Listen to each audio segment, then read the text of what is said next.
3 kilometers down, the pressure here would compress your body to the size of a fist, and something just resolved at the edge of the light cone that the catalogue does not yet contain. To understand what we're looking at, you have to understand what the dark actually holds. The ocean covers 71% of Earth's surface. We have mapped less than 5% of it. That means 95% of the ocean floor exists in a state we would call unmade, unwitnessed, uncatalogued, still writing itself in the absence of observation. In 2026, a research submersible descended into the Challenger Deep region, not the deepest point itself, but near it, roughly 3,000 meters down. The pressure behind your ears would stop equalizing around 1,500 meters. The sensation of being crushed would feel like standing under a building made of water. Your eyes would strain against the submersible's viewport, trying to resolve shapes in the trembling edge of the light cone where darkness doesn't end, it just deepens.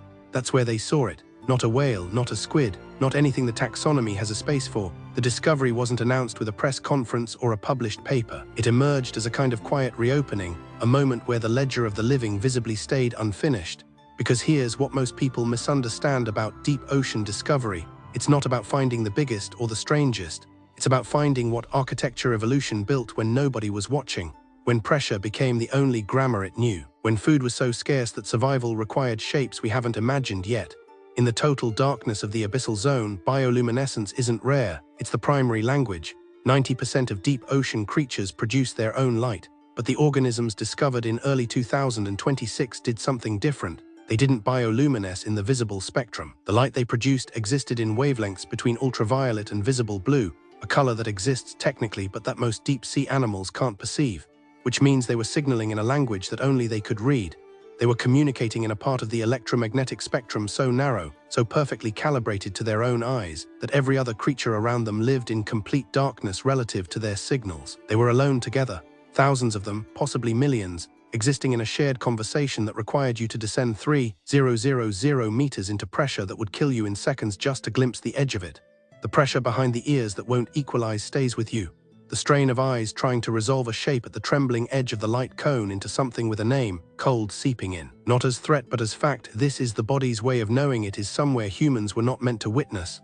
And yet the submersible stayed, the cameras stayed, the moment stretched. What makes this discovery paradigm-shifting isn't the organism itself, it's what it says about the ocean's remaining 95%. If a creature this perfectly isolated, this architecturally impossible by our current understanding, can exist in one trench system in one small envelope of the deep that we happen to map this year, then what exists in the unmapped water 100 kilometers away? What exists in the trenches we haven't descended into yet? What exists in the zones where we've never even sent instruments?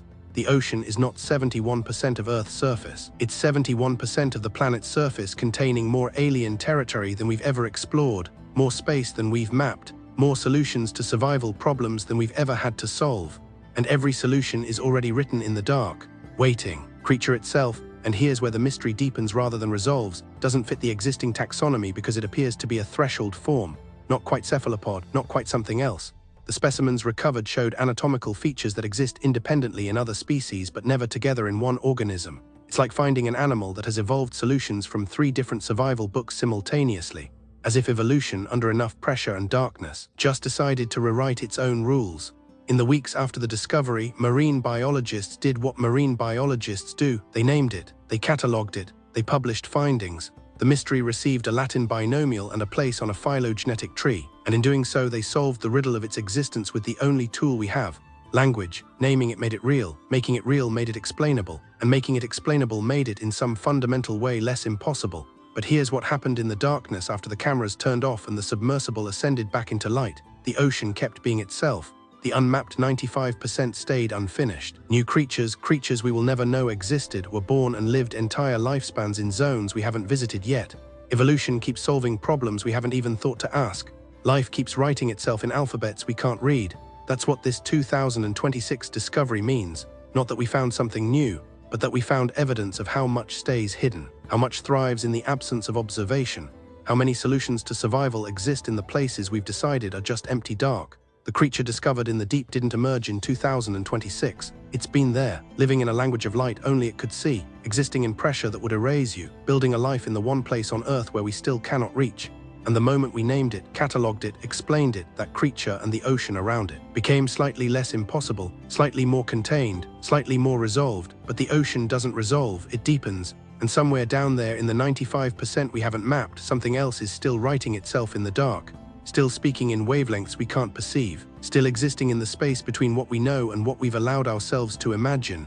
That space is closing, the ocean is being watched now, mapped, catalogued, named, but not yet finished, not quite yet. There are still doors left open down there, we are allowed to stay.